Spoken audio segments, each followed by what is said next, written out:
Al comenzar nuestro estudio sobre la Iglesia y el reino, es muy importante que nos detengamos y demos un vistazo a una perspectiva más amplia para comprender dónde estamos actualmente. Muy simple. Dios se está moviendo rápida y poderosamente para lograr sus propósitos que comenzaron hace miles de años. Y usted es parte de ese plan. Usted es el instrumento que Dios ha elegido para cumplir sus propósitos en el mundo de hoy. Ahora podrá decir, bueno, no tengo educación, no soy inteligente, no tengo talento, no soy rico, no soy nadie especial. Pero verá, ninguna de esas cosas le importan a Dios. Se parece mucho a otra historia en la Biblia sobre una joven que nació en una nación que había sido conquistada por sus captores babilonios. Ahora era una esclava judía en la nación de Babilonia. Su nombre era Esther. Ella era huérfana, ella era pobre, no tenía nada. No tenía una familia real excepto su tío Mardoqueo. Y sin embargo, Dios la usó profundamente para salvar a una nación. En Esther 4:14, Mardoqueo aparece y dice, ¿y quién sabe si para esta hora has llegado al reino? Y por supuesto la respuesta de Esther fue de total compromiso. Y en el versículo 16 del capítulo 4 dice, si muero, muero. Ella estaba dispuesta a dar su vida para ser usada por Dios. Dios lo ha llamado, lo vio en el tiempo de la eternidad pasada y le puso la mano encima y lo llamó. Usted es su líder escogido. Dios quiere usar su vida. Tiene toda la razón para confiar en él.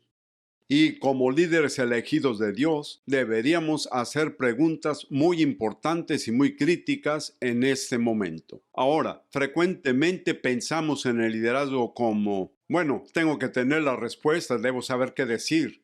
Y esas respuestas son importantes si es que están basadas en la Biblia.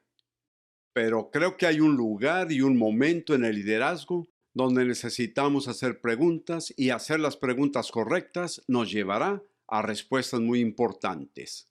También hay ejemplos de esto en las Escrituras. En Primera de Crónicas, capítulo 12, versículo 32, leemos acerca de las tribus de Israel siendo contadas y en el verso 32, Dios viene a los hijos de Isaacar y él les dice, estos son los que tienen un entendimiento de los tiempos para saber lo que Israel debe hacer. No solo corrían de un lado a otro y solo eran parte de Israel, tenían algo de sabiduría, tenían cierto discernimiento, sabían lo que Dios estaba haciendo para guiar al pueblo de Israel en los caminos de las cosas de Dios. En Isaías 43, 18 y 19 es un pasaje muy famoso que todos amamos. Dice, no os acordéis de las cosas pasadas ni traigáis a memoria las cosas antiguas. He aquí que yo hago cosa nueva, pronto saldrá a luz. Pero en el versículo 19, Dios hace una pregunta y dice, ¿no la conoceréis? Creo que Dios quiere invitarnos a lo que Él está haciendo. No solo ha sido llamado al liderazgo para hacer lo que quiera. El liderazgo y el llamado de Dios no es acerca de usted. Se trata de que la voluntad de Dios sea cumplida a través de usted. Y lamentablemente muchas personas en el liderazgo creen que es su oportunidad de hacer lo que quieran. La realidad es que Dios lo ha llamado a obedecerlo. En Mateo capítulo 16 vemos a Jesús confrontando este problema. Se enfrenta a los fariseos y a los saduceos y les dice, ustedes saben discernir el aspecto del cielo, pueden ver el clima mirando al cielo, pero no pueden discernir las señales de los tiempos. Estos eran hombres y mujeres en el liderazgo religioso, pero se aprovecharon de eso para hacer lo que querían hacer. En vez de decir, Dios, estamos aquí para ser tus instrumentos elegidos, son instrumentos elegidos. Y Dios lo ha llamado porque Él quiere trabajar a través de usted. Y tal vez deberíamos preguntarnos como líderes, ¿qué está haciendo Dios hoy en día en el mundo? ¿Dónde estamos como iglesia? Hay muchas opiniones, ideas y filosofías de cómo dirigir la iglesia. Y las personas están probando esas cosas, a veces con grandes desastres y pérdidas en las vidas de las personas. ¿Dónde estamos como iglesia en el mundo? Una tercera pregunta que deberíamos preguntarnos es cómo debemos responder como líderes y siervos escogidos a lo que Él está haciendo. En Lucas 2:49, Jesús, en respuesta a sus padres, dijo: ¿No sabías que en los negocios de mi padre me es necesario estar? Pero ¿qué es este negocio? Jesús comienza a desplegar esto en su ministerio. En Juan 9:4 dice: Me es necesario hacer las obras del que me envió, entre tanto que el día dura, la noche viene cuando nadie puede trabajar. Esta obra es comprar y vender en el templo. En Juan capítulo 2, versículos 13 al 17, Jesús hizo un látigo de cuerdas y condujo las bodegas de mercancías en el templo. Dijo: has hecho de la casa de mi padre una cueva de ladrones. Se supone que es casa de oración. En Hebreos capítulo 10, versículo 7 y en todo el Evangelio de Juan, Jesús deja muy en claro que es un negocio de su Padre. Su misión es hacer la voluntad del Padre. En Lucas 19, 11 y 27, Jesús cuenta una parábola y él cuenta esta parábola para ilustrar su propio ministerio y voltea a este hombre hacia su siervo y le dice: haz negocios hasta que yo venga. Y sabía que ese es nuestro llamado, hacer los negocios del Padre hasta que Jesús regrese. Este negocio no es para comerciar en la iglesia. No se trata de ganar fama para nosotros, ni siquiera se trata de construir una gran iglesia, sino de hacer la voluntad del Padre. Nosotros, como líderes elegidos, debemos conocer la voluntad del Padre. Así que tal vez otra pregunta que debemos hacernos es: ¿cómo deberíamos estar tratando con los negocios de nuestro Padre? Creo que nos estamos moviendo rápidamente hacia los últimos tiempos. No tengo una gráfica, no tengo un libro especial para vender, pero estoy viendo lo que Dios está haciendo en todo el mundo. Lo estoy viendo moverse de maneras únicas y poderosas en este momento, y Dios está preparando a la iglesia para estos tiempos finales. No hay una gráfica que sea necesaria. De hecho, podemos vivir por esta simple regla: cuando Él regrese, nos vamos. Cuando venga, nos vamos. No tenemos que preocuparnos de cuándo o cómo o qué estilo o cuáles son las señales. Debemos ocuparnos en los asuntos del Padre para que cuando venga, lo único que hay que hacer es irnos con Él. Pero Dios quiere que nos movamos con Él ahora y hagamos lo que Él está haciendo. Y Juan capítulo 12, versículo 26, leemos un versículo muy importante. Jesús dice: quien quiera servirme, debe seguirme. Y donde yo esté, allí también estará mi siervo. A quien me sirva, mi Padre lo honrará. Ahora es muy importante notar la redacción aquí. Muchas veces en el ministerio somos llamados, comenzamos y pensamos: esto es lo que debemos de hacer, y decimos: Jesús bendice lo que estoy haciendo. En otras palabras, algunos caemos en el hábito de decirle a Jesús: por favor, sígueme y bendíceme mientras hago lo que estoy haciendo.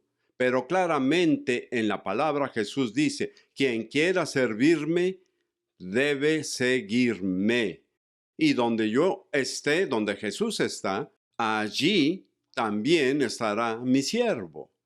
Me parece que el trabajo de liderazgo, nuestro primer trabajo, nuestra principal prioridad, es asegurarnos de seguir a Jesús y de hacer lo que Él quiere que hagamos y de hacerlo como Él quiere que lo hagamos.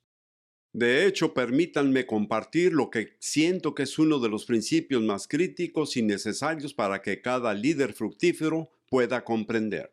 Esto es: no trabajamos para Dios, trabajamos con Dios. Y el trabajo que hacemos, debemos hacerlo a la manera de Dios. Déjeme repetirlo nuevamente. No trabajamos para Dios, trabajamos con Dios. Y el trabajo que hacemos, debemos hacerlo a la manera de Dios. Le daré un ejemplo de esa segunda parte de ese principio para hacer la obra de Dios a su manera. En 2 de Samuel 6, versículo 1, Y en el resto de ese capítulo encontramos a David que deseaba traer el arca de regreso a Jerusalén. Así que se consiguió un carro nuevo de bueyes con unos buenos bueyes y cargó el arca en la parte posterior del carro, y Usa, su amigo, estaba en el carro para asegurarse de que todo saliera bien. En un momento dado los bueyes tropezaron en un bache, y Usa extendió su mano para sostener el arca, y Dios lo hirió, y Usa muere. Esto asustó a David, de hecho asustó a todos y no sabían qué hacer. Lo triste es que la intención de David era correcta, fue buena. El problema fue que no lo hizo a la manera de Dios. Y para entender esto, pasemos a Primera de Crónicas capítulo 15 versículos 12 y 13. Y ahí leemos cómo David, desde ese momento, después de un periodo de espera, luego trajo el arca a Jerusalén. Lo hizo a la manera de Dios y de esa manera es el arca de acuerdo a las escrituras, y puede leerlo en el libro de la ley, en Levítico y Deuteronomio, incluso en Josué. El arca debía ser llevada sobre los hombros de los sacerdotes. Como ve, el arca era el símbolo viviente, el símbolo de la vida física, de la presencia de Dios. Y la presencia de Dios solo puede llevarse en la persona humana. No se puede llevar en un programa o alguna fórmula mecánica para tratar de hacer que su iglesia funcione. La presencia de Dios ama vivir dentro de la persona humana. Esa es la manera de Dios. Y así, cuando hace la obra de Dios, debe hacerlo a la manera de Dios, no a su manera, no a la manera del último libro o del último CD o DVD o algo que vio en la televisión cristiana. Haga la obra de Dios a la manera de Él. Y el primer lugar para ir a buscar está aquí en su palabra. Todos los demás libros, todas las ideas pasarán, pero no la palabra de Dios. Y el segundo lugar que vamos para entender es ir al Espíritu Santo diciendo: Espíritu Santo, muéstrame qué hacer, qué quieres hacer, cómo quieres hacerlo. Dios tiene un plan para su ministerio y su iglesia, y Él quiere hacerlo a través de usted. ¿Está dispuesto? ¿Está dispuesto a dejar que sea grande a través de su vida? Requerirá de rendirse tal como lo hizo con Esther, y de un compromiso completo con su propósito y plan que se cumplirá a través de usted.